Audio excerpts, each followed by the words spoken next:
Oh no! Oh no! I opened a brood war. Why I did should really you take it open a off my. brood war?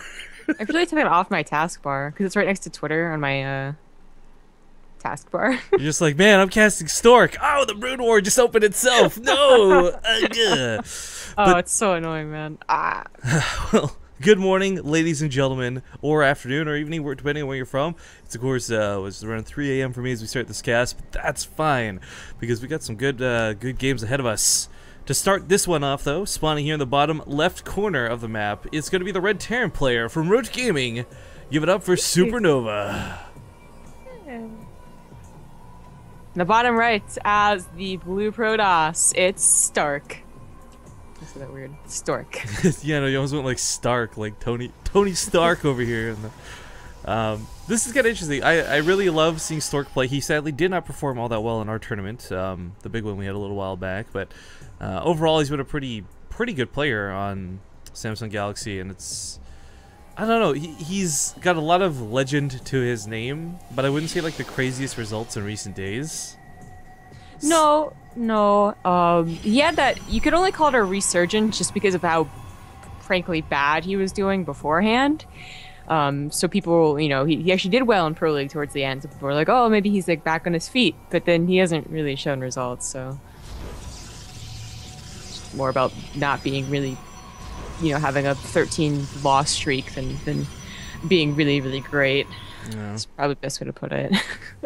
Well, it's interesting because Stork is still a powerhouse, and I don't want to try and, I guess, deconstruct him too much. But the thing is, like, while he's been getting not the greatest results lately, Supernova's been kicking ass in just about everything we've seen him in. So it's kind of this really nice dynamic where we got like the guy on the rise and the guy on the not really decline, but more like stale. Yeah. Well, you saw that we were wondering last night, aren't these guys on the train, or on a train, on a plane to DreamHack, and they, a lot of the Samsung, all of the Samsung guys? No. All of them, maybe. They're not going anymore. So. Yeah, I read that, the Reddit thread when I woke up or whatever, about how life and everyone's also not going. That kind of shocked me a little bit because I had no disrespect for any of the players going, but I kind of felt, ooh, nice proxy. I kind of felt like, someone like Solar going to DreamHack probably was going to wrap that up as a victory, Exactly. Yeah. So while Stork hasn't shown a lot of results, that could have definitely been one of them. Because even when all those players were still going, it still wasn't, extremely stacked. Now, it might be good winning for Snoot, but I don't know. So it was a little surprising. We do have a proxy Stargate on the way, if you didn't notice. Well, I mean, we're staring right at it. I think I'm hoping people notice, but one of the things I find interesting about this is Stork's not this guy I would typically label as like kind of cheesy like this. Not at least from what we've seen out of him. So I'm kind of curious to see how well he can execute this. It's one thing to be a really talented player. It's another to be able to pull off cheese. A good example of this would be like MC versus anybody else when it comes to the cheeseometer, right? Actually, the SCV gets not great scout. Actually misses both gases. Ugh. I think Stork placed that proxy before he knew where Supernova was, but he picked like the best proxy location for where he was. This is gonna go right to his natural. No, he only just scouted. No, he only just scouted with a probe. The top left? No, he went to the top right, top left, and then put the proxy down. It really, maybe it was timed like that, but it seems like he scouted the top. Well, because he definitely put the pylon down before he scouted top left. Man, you got me questioning. I was pretty confident he just went to the top left and then put the pylon down. You got me like. No, he also went to the top right on his vision. Anyways, the point is, well, he has really good position. It goes straight to the natural, kills SV there. It's actually not enough Marines. Yeah, play one. Oh! What? What? Well, their stock is at the front, so it doesn't really matter. It's still going to be a real pain to hold this. SCVs are going to need to be pulled. Usually you only want to pull about 5, but in this case, the excessive amount is necessary. Jay says the stock is back. There's the wood mine trying to get in position. SCV's got to fall back, though. Yeah, I got to make sure not to take that splash damage. Oh, wow! Ah. Dude, that's twice now. The same game, Supernova gets like a Hail Mary hit, but sadly, here comes the Oracle for round 2. The Starport finishes up, but that's not going to matter just yet. He's got to get this turret down. Marines, of course, is going to get involved in the fight just a little bit, but this is not a great opening here for Supernova. Already bleeding on so many workers this game. Does clean up the... No, doesn't clean up the stock. I thought the SCV said that for sure. One lone hit on that Marine. Wow. This is so silly, and I'm not trying to oversell this, but even though Supernova is probably really, really, really far behind, I really love that like every unit he kills is always by the skin of his teeth. Like that first Oracle, that Stalker just now, that Widowmine shot in the front. Oh, that's so much worse. Well, it definitely could have been game over. So the fact that he's still alive and he's on double SC reduction once the orbital finishes anyways. He still has a chance to come back. Plus he has this Widowmine job going on that maybe it's going to get really great hits. Hopefully for him it's going to get really great hits. That Oracle isn't over here. I'll give him a 3 by the looks of it. Oh, he canceled the Oracle? Wait, where is it? I think he died to the turret. It's got a kill on it, yeah. Yeah. Oh, I thought that was the other Oracle. Thought maybe... You know what? Oh, yeah, no, there is a Widowmine. There is a Widowmine next to the gas refinery. Okay, he definitely made one. And I thought it was going to be to defend back at home because he knew it was a Widowmine drop. Oh, yeah, you can, like... Yeah, you could barely see it. But yeah, there it is. So that got the kill. This Widowmine is actually about to rearm, so he's going to get a couple more probe kills for this. The Observer's coming, but... don't stack up! Oh! Okay. Sorry. Still, 7 kills on this one Widowmine is really not too bad to sort of get back into the game, so to speak. I mean, it's worth noting his second CC, had it not been delayed by that first Oracle, the Orbital would have been up sooner, the Mules would have been down faster. Supernova was really deterred by that initial attack, more so than just losing a couple SCVs, but he lost a lot of build time in that command center. Right now, we're still feeling the effects of it. He's barely got his production up. He's going to probably get that safety tank out, as we know him to do. Supernova is one of the few players who will consistently go for tanks, at least 1 or 2. And in this scenario, would not be a bad idea at all. I thought he was too, but maybe just keeping it... He can't afford it just yet, I don't think. Maybe? Question mark? I don't know.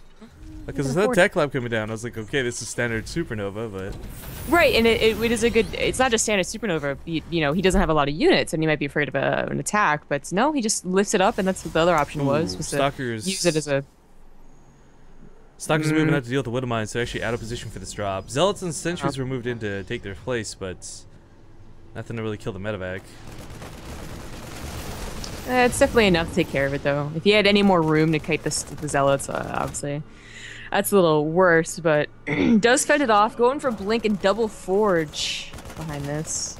I would say the Double Forge is a good idea. You know you did a lot of damage in the early game with those FCVs. There's probably not that big Darren, Doom push coming anytime soon. Plus, you've got the advantage of this being Nimbus, where, okay, you're worried a little bit about the drops, but one Force Field protects your main and your natural from the main force. So, the double upgrades, I think, are something he's absolutely going to get away with this game.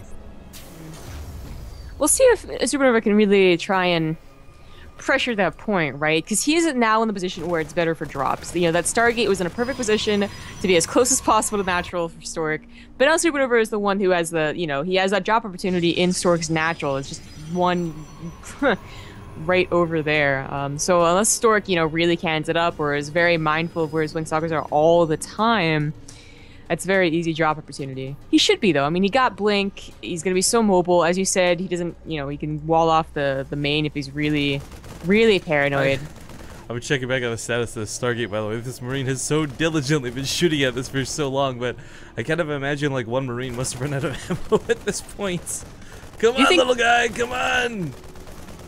They must just have, like, a whole, I mean, their suit's pretty big, right? So they probably have a lot of ammo things stored away. Maybe this is something more like in the StarCraft universe, all units are kind of just big pussies, right? So he's actually just shooting thumbtacks at Stalkers, and Stalkers are shooting little... It's like filling it with, like, forks and knives and stuff. Yeah, just like, not real big deal ammunition, but... And as the Observer placement of Stork's been fantastic this game. He's had one seeing over Supernova's Natural, or Supernatural's Nova, for quite some time, but now he sees the third. He knows there's a vulnerable spot here. There's not a lot of units here just yet. Stim is still not done. It's so close. This is a very aggressive move up from Stork. He's only on 3 gateways. He is following up with Colossus, but he's also going with a Nexus, so this isn't an all-in. It was just, I think I see an opportunity to deal damage, even though I only have gateway units. Which, it kind of, lost that power once Supernova got Stim, I feel. Yo, I kind of feel, too, Supernova is classically one of those Terrans who's really good at sniping observers, so I'm a little bit shocked he's kind of let these go the way he has, but... Well... This one Marine will scout the Warp Prism. Oh, good Marine. This is a big good catch. Boy. That's the Marine that killed the Stargate, by the way, so, super props to that guy. Exactly.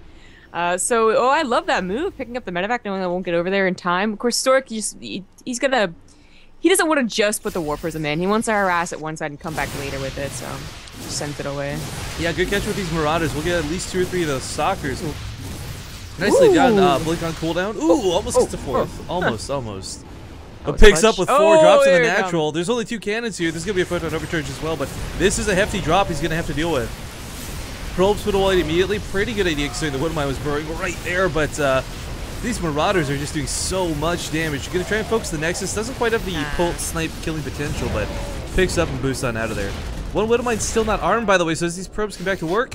Oh, wow, 7 kills. Not too shabby. Oh, yeah. I mean, behind this, Supernova did a really great job of catching up in SCVs, right? He got a faster third. He had double reduction as well, so now he's ahead even. Stork only recently, I think, starting to probe up his third. Oh, that's so cool. Yeah, we don't see a lot of this. I kind of wish it was positioned more towards the south, but I guess this will catch the Warp Prism with the range a little bit as a benefit. But yeah, we don't see bunkers usually placed at this point, but this will actually stop Warp Prisms, I'd say, pretty much straight out. Yeah, I'm getting flashbacks to the Hellbat days. Or some people thought, you know, they were just so potent that you had to put a bunker in your natural and your main. Yeah. Don't see I like that the anymore. hallucinations, actually. I like these a lot. Because, of course, Supernova doesn't necessarily know these aren't real, but he's still going to go into this either way. I'm surprised he's probably recognized, like, wait, I'm not taking a lot of damage. I'll just keep going with this. I guess so. That, the one real Colossus is going to get focused right still. there, but it's definitely going to work. He takes, even if this army gets cleaned up, he takes on so many Stalkers. In fact, does get the Colossus. Yeah. That's a little unfortunate, too, because if he had recognized there's at least one real one in there, I think he thought they were all hallucinations. Had he picked off the one real one, I think he would have come out of that fight so far ahead. Still going very, very, very Marauder heavy, though, in a good spot with Vikings behind this, too. One of the key things, Supernova's not really bled out any of his medevacs to this point. Oftentimes, that ends up being the case where you don't really have this drop potential, but Doom drops once again, and the natural cannons have not finished rebuilding. A foot on overcharge goes down, but this time he's got the Marauder power to snipe this Nexus and get the hell out of Dodge. Yeah. It was so many. Well, he's going to sacrifice his Marauders, so he gets out of there with the medevacs, and we're coming back later, but I think it's well worth it. I mean, not that he... he took down only one Colossus, so, you know, the other 2 were hallucinated, but I still feel like he took down the Colossus power so much, Stork's really only banking on charge.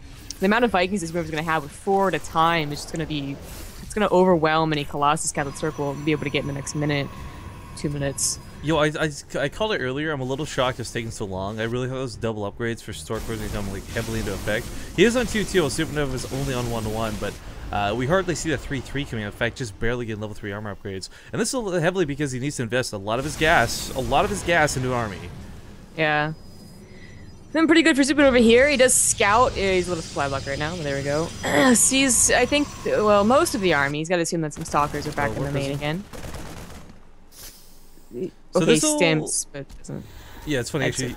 I was wondering what the sound was. I forgot you can stim inside a bunker because no one ever does it. But slightly out of range of the Zealots for the time being. It just stacks up the SCVs. This shouldn't be too problematic. A nuisance to say the least, but man, this Viking count is looking absolutely fan-freaking-tastic. And while Stork has done all these great things with upgrades and Colossus count, etc., he never really got to Storm Tech was the big thing. Yeah, and it is such a big thing, too, because Supernova did not neglect to make Widow Mines. So the power of the charge lots with maybe the +3 upgrade would have been really, really useful to have for Stork, but not against a bunch of Widow Mines. And Supernova is getting up to about 4 as he attacks in here, which, if they get good hits... This is really scary. Like, I think Stork is in a lot of trouble right now. I think he's just going to lose straight up here. We're going to wait and see. Like, the Colossus really are going to add a whole lot. They're going to go down so fast. It's up to the gateway units right now and a couple of Immortals. No amount of Stalkers are going to focus these down fast enough. Exactly. Like both Colossus fall.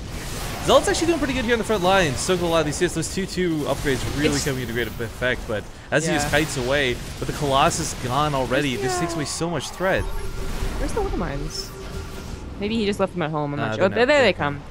Because, yeah, it was only the gateway count with the upgrades that is the scariest part. And they certainly are scary. They've beaten back, you know, the SCV pulls when that happened. They've beaten those back before. But the Colossus just weren't going to help at all. That's why I really liked Stork about 2 minutes ago to start to produce a lot of Immortals. Now he's going to have a couple of feedbacks and I guess Archons eventually. Still not quite sure he can hold this. I mean, Supernova now at dropping those Vikings. The Widow Mines, yeah. He knows he can't engage into this. He can't save the third. It's just sad and painful watching it die. Archons are merged in behind this, I guess. So he's got a couple of the front lines. Still hardly storms. What am I doing? Bonus damage to shields as well. Clear out all of these as if it was an EMP. And well, this is looking to be about the end of the game here for Stork. He had a really good opening here, but like so much of this game, I gotta tell you, like Supernova played well after pulling it out of his ass.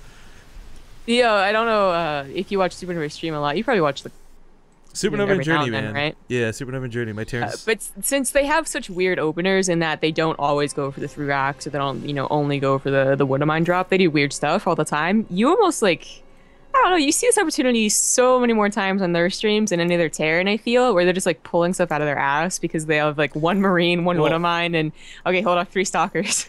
I meant that more specifically because there's like the Marine that got the last shot on the Oracles that died.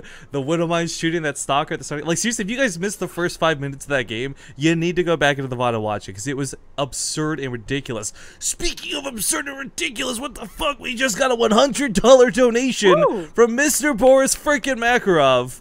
Hey there. Thought you might want some donation hype to start your day. Hashtag pancakes. Dude, are you serious? Thank you so much, man. I'd love to gush on this more, but we got to get to the map pictures. So King Sejong, see you soon. Mwah.